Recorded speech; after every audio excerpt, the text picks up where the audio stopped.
itong si Marcos. Alam ko naman na sinabi nyo nung eleksyon na weak leader itong si Marcos Jr. Pero, ano mensahe niyo sa taong bayan? Kasi parang napakahirap ang buhay ngayon, no? Pinakamatindi yung kagutuman. Yung peso, record low. Diba? Yung sabi ng Moody's, from the dying economy, we are the worst underperforming economy. Yung 20 pesos na kada kilo ng bigas, 20 pesos na ang nangyari, 20% ang inflation sa bigas. Oh, bobo. Wala po tayong 20 pesos na presyo ng bigas. Ang 20 pesos po, nangyari ito, high school pa ako yung 20 pesos. Okay? Yung sinasabi nito ni Akla at ng iba pang mga full moronics, hindi naman po pinangako ng Pangulo eh. Ano ho ba ang pagkakaiba? Diba? Diyan nga po talaga nakikita na kapag ka ikaw ay maniwala kay Duterte, kinakailangan mo ho, unang-una, magpakabobo ka. Diba? Magpakabobo ka. Ganun. Kapag hindi ka bobo, mapapahiya si Digong. Patay ka ngayon. Kawawa naman si tatay. Kasi kailangan si tatay, perpekto, kumikinang. Di ba? The best president ever. Sige nga ho, pakilatag ng mga nagawa niya, na mga bigatin dito sa Pilipinas. Mismong si Harry Roque na nga rin ang nagsasabi. Ang nagawa lamang ni Digong,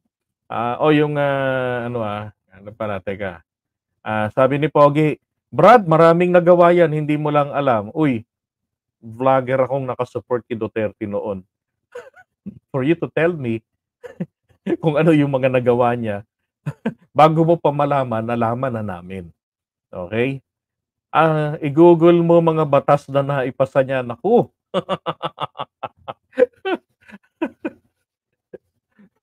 Wala pong batas na naipasa si Duterte when he was a congressman. Pinirmahan niyang mga batas, hindi po galing sa kanyang isipan, galing po sa mga mambabatas. Alright? Mga proyekto, 388 na pinangako ng China, 3 lang po ang natupad. Yung Cordoba Link, project po ni Pino yan. Yung LRT na karugtong nitong magsaysay papunta ng Antipolo, proyekto po ni Pino yan, hindi po kay Duterte yan.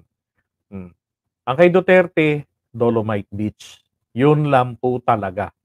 Hindi po niya natapos din ng matino ang clean up ng Manila Bay na sinunod niya sa awa ng Diyos. Hindi niya natapos at ang nangyari po, nasira pa po ang Baywalk. Hindi mapakinabangan ng mga Pilipino na dati napapasyalan, ngayon po hindi mapakinabangan dahil nakabakod. Bakit? Delikado po. Ang daming panganib na naiwan doon sa nating ganilang trabaho. Okay? So, tuloy natin to. Mga tao, hindi 20 pesos, no? 6%. Anong masasabi niyo doon sa mga Pilipino parang nawawala na ng pag-asa? Well, kayo lang yung nawawala ng pag-asa. The Filipino people, wag ho kayong mawala ng pag-asa. But in the first place, sabihin ko na kaagad, hindi ito kasalanan ni Marcos. Patay. Lalo hong tawag dito, lalo pong napraning dito si Harry Roque nung sinabi ni Duterte na diretsuhin ko na kayo. Hindi ito lahat kasalanan ni Marcos. Kasalanan niya kasi. Hindi ito lahat sa kanya. Do not heap all the blame on him because yung economic forces ng economy, alala mo ang ekonomiya pag ganun-ganun yan eh. Tama, yung economic forces. Diba? Hindi lang naman kasi tayo ang kumokontrol doon. Merong outside forces din, naglalaro yung mga yan. Ang problema, mahirap tayong bansa nang dumating si Duterte, mas lalo tayong naghirap nung naiwan niya na. So, anong gagawin ngayon ng administrasyon? Mula po roon sa dinatnan, doon po tayo babangon. Diba? Now, ang dapat ang gawin niya is how to mitigate itong mga sitwasyon na ito. Ang problema lang, wala nakikita ang Pilipino a true blue na game plan kung paano i-mitigate itong mga circumstances na ito. Marami tayong mga bright dyan sa gobyerno, but I think nobody or no entity has been tasked to study really the problem of how to at least minimize or subdue the impact sa kahirapan. Okay. Ang tinutukoy niya dito, di lang niya madiretso, ayuda to the max. Alam niyo ho, yung mga ganyang ayuda, hindi rin naman po niya talaga ginawa yung ayuda nung panahon niya. Hindi po, diretso ang sinasabi ko sa inyo, hindi po namigay ng ayuda si Duterte dahil po sa kahirapan. Nung panahon niya, hindi rin po tayo yumaman, hindi po umangat ang ating ekonomiya na talagang significantly umangat tayo na nag-ala Singapore tayo. Yung mga Manila Bay vloggers lang ang mahilig maglagay ng thumbnail na ganon. Mala Singapore na tayo. For the views. Yun lang yun.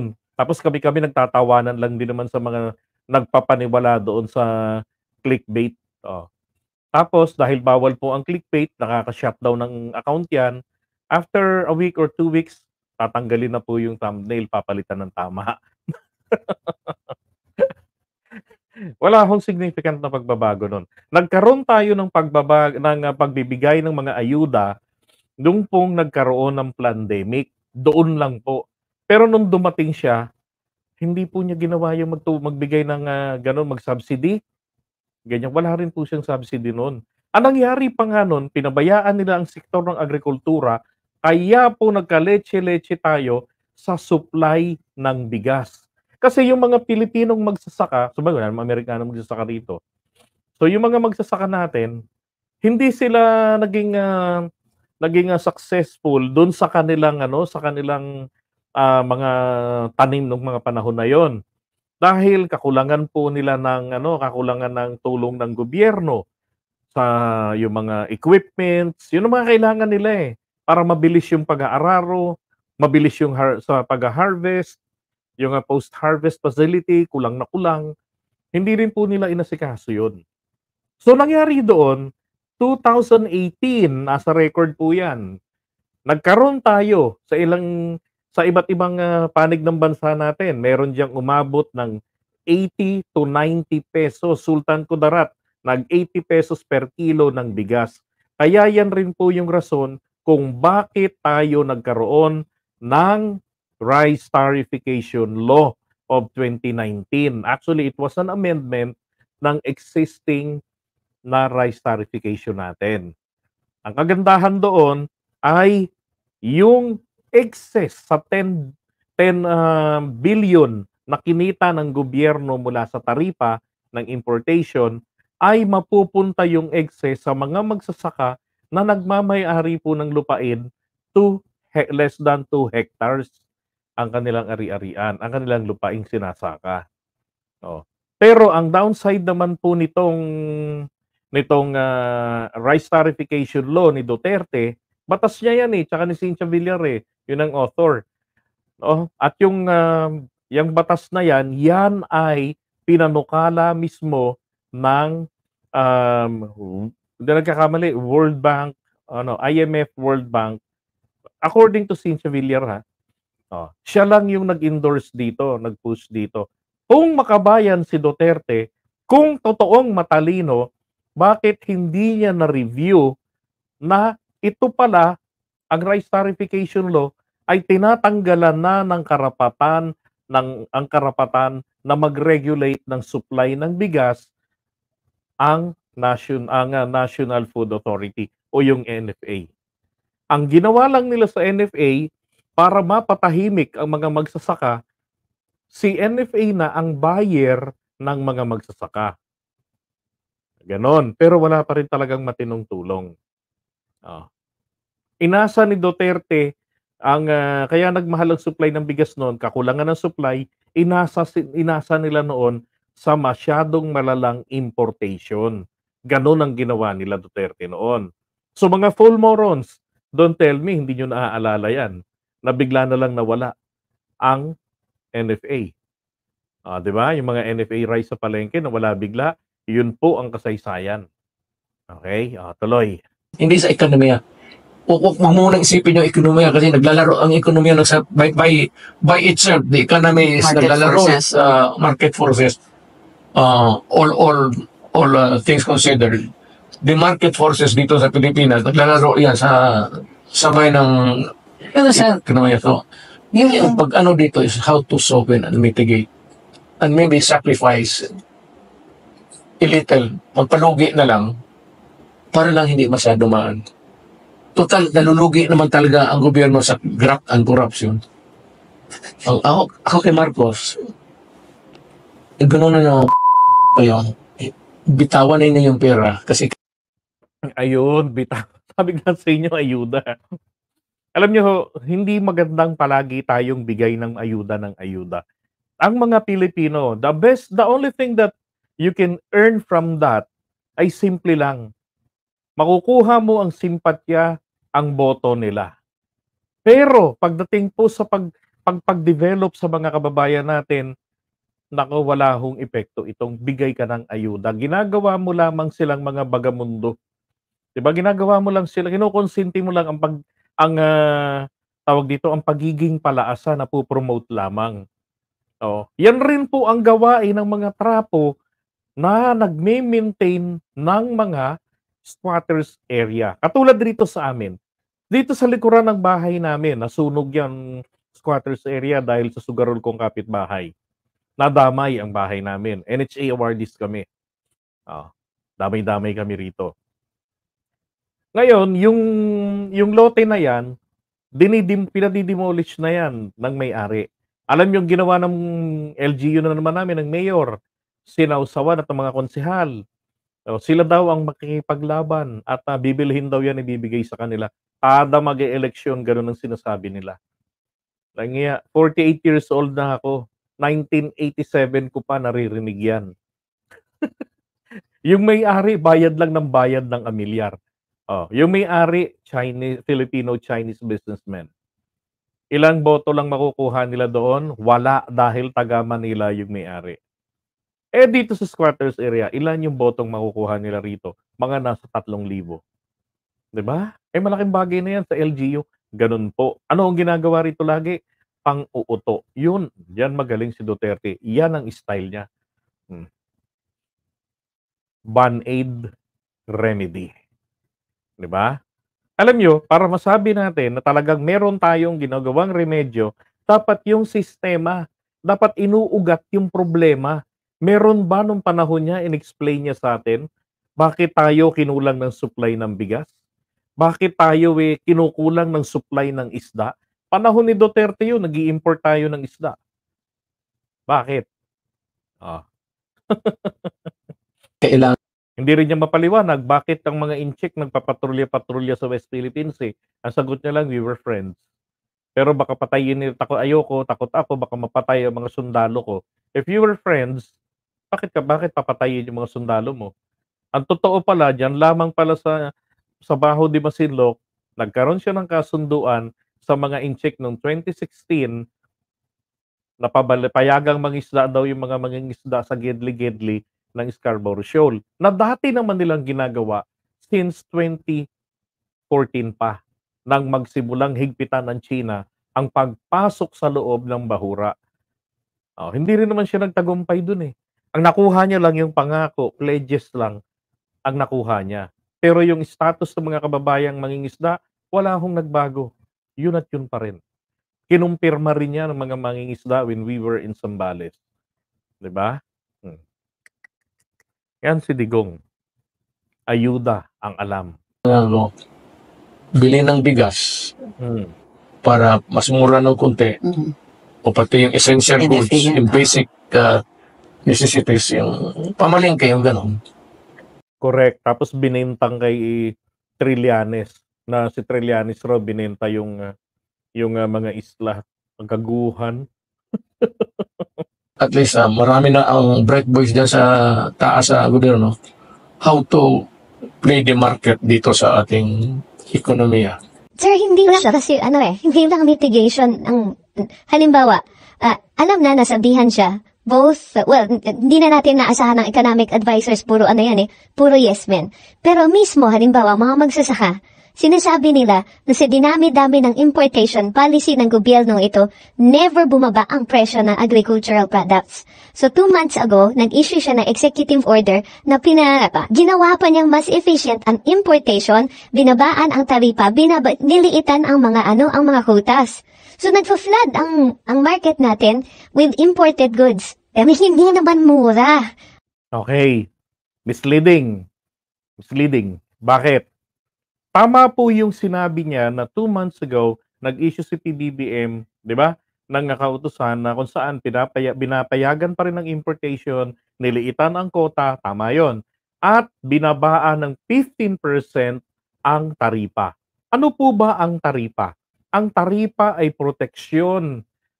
Buwis na proteksyon laban sa mga imported na produktong pwedeng maging o kaya direktang maging kakompetensya ng lokal na produkto natin. Katulad nito, bigas. Ngayon, ang tanong ito, kung kulang tayo ng supply, local production natin, kulang na kulang, ano ang pinag-uusapan natin ditong poprotektahan? Sige nga, and we already have buyers. Actually, it is the NFA. Yan ang buyer ng mga magsasaka. Unless ayaw nilang ibenta sa NFA. Ang NFA maganda pong presyo ngayon. Panahon ni Digong, umiiyak ang mga magsasaka. 'Di ba? Talaga namang baratan ang presyo ng NFA noon sa kanila.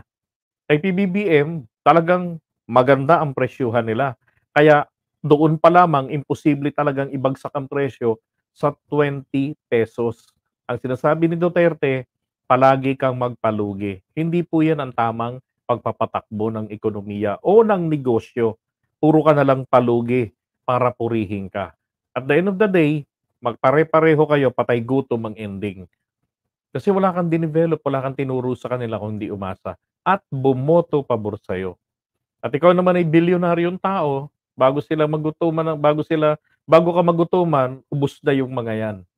'Di ba?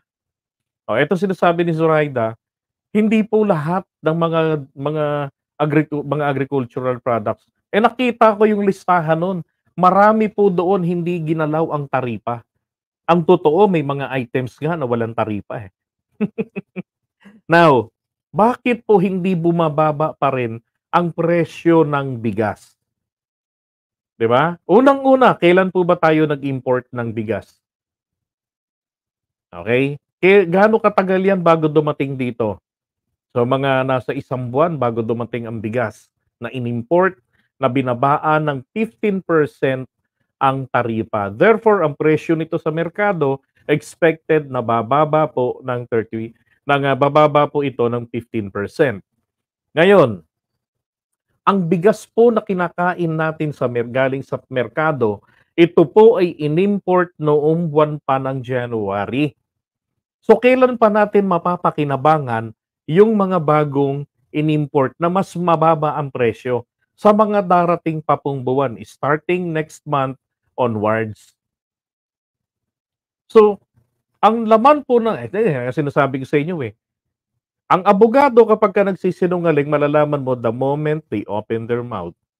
'Di ba? Half-truth ang mga kwento pag may gustong gawing kabulastugan. Dapat pinaliwanag nila na na may magandang maitutulong yung pagbaba ng taripa. Bagamat masakit ito sa bulsa ng gobyerno kasi revenue ang mababawasan dito. So they need to find ways to replenish the loss. Right? So 15%. Ilang billion yung makukuha. So yung 10 billion pong taripa na nakukuha ng gobyerno, babawasan mo ng 15%. Ganun po yung mangyayari doon. Kagandahan naman ito, malaki ang ibababa ng presyo ng bigas. Hindi po inalis ng total ang proteksyon sa imported na bigas. And again, ulitin ko lang, kulang po tayo ng supply. So wala pong karibal na direkta ang mga local farmers natin ng palay. Dahil meron po silang buyer sa NFA. Okay? Raida, naintindihan mo na ba? Oo, hindi nila binabawag. Ini-import ng mura, Pero pagdating sa merkado, mahal pa rin, Diba, tanga lang. hoard. So, kaya nga, and nakikita nila to, alam nila to, kaya na ang inflation rate natin ay tumataas, ang laki ng contribution ng agricultural products dun sa current inflation rate. So, hindi lang sir na hindi nila namimitigate, minsan sila din. Itignan niyo, gumawa ng problema. Ruinous ang importation policy ngayon. At umaamal magsasaka. It would maybe a drastic. Sinong magsasaka ang umaangal? Yung mga aktivista, lahat-lahat naman inangalan noon. Putragis. Binibigyan mo na nga ng ayuda yung mga yun, maangal pa yun. Change it. Alam nyo, yung kababuhan ni Zoraida, yan yung nagpahamak sa kanya, kaya po siya natanggal. Sa PCO. Hamak ba naman, nakapwesto pa lamang siya. Kinakalat na nila, nilalaso na nila yung utak ng mga vloggers sa pulburon video. Hindi ba talagang gago? Diba? Sabi nga do not bite the hands that feeds you. Diba? Putay na. Noon pa lang, nanunuklaw na It was a bagaretto, but we have to sacrifice. And it would take somebody. Kasi alam mo yung mga ayaw natin ang dislocation. Sa ating society, we do not want to dislocate the businessman. We do not want yung little of supply and demand. Gusto natin talagang fluid yan. Pero somehow, pag ginawa mo yan, you can maintain it, but you have to sacrifice the forces that will impact on the love supply and demand of the Filipino. Hindi ko kaya mag-suggest na yan, but I'm sure that ang haba ng hinaw lintik na to. Hindi pala kayang mag-suggest. Bakit hindi niya kayang mag-suggest? Wala nga po kasi talaga siyang nalalaman sa ekonomiya. Merong mga tao dyan sa taas na kung makinig siya, makukuha niya yung kumyat Totoo yan. Matagal na yung pulburon video na yan. 2021 pa yan. November. Nung mag-file si Sara ng COC. Tapos nung nakaupo na si hindi pa video Ngaw-ngaw pa lang yan na may nagko-cocaine nga si PBBM. Tapos nung nagfile naging presidente na, gusto niya agad matanggal na sa pwesto. Eto ngayon si Trixie, sila Attorney Vic, yan ang mga may kapakanan yan Tanongin niyo yung mga vloggers na palagi doon sa yung mga nasa grupo ho ng UBI Poop. I was the first one na talagang unang-unang nawala roon na natanggal doon. Pero yung mga naiwan doon, alam po nila yan. Pinatatawag sila doon. Tapos yun yung grupong nakakatawa na lahat ng member pinaghihinalaan. Gago. Ay, nako. Yan. Yan yung grupo na yan. Alam nila yan.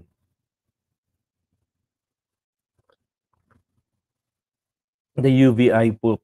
Tawag nga namin ni Go Philippines, UVIP. Kasi tawag nila sa grupo namin Goldfish, Gold Piece. Yan ang tawag nila. 'Di ba? Ito pangalawa sa natanggal. Kasi dahil kaibigan ko. 'Di ba gago? Ay nako. Alright, so iwan na natin si Digong. Lang kita nyo ng kagaguhan niya, no? Hindi pala siya makapag-suggest ngayon. Wala ka naman talagang ma-suggest. You've been the president for 6 years. Wala ka namang na-suggest.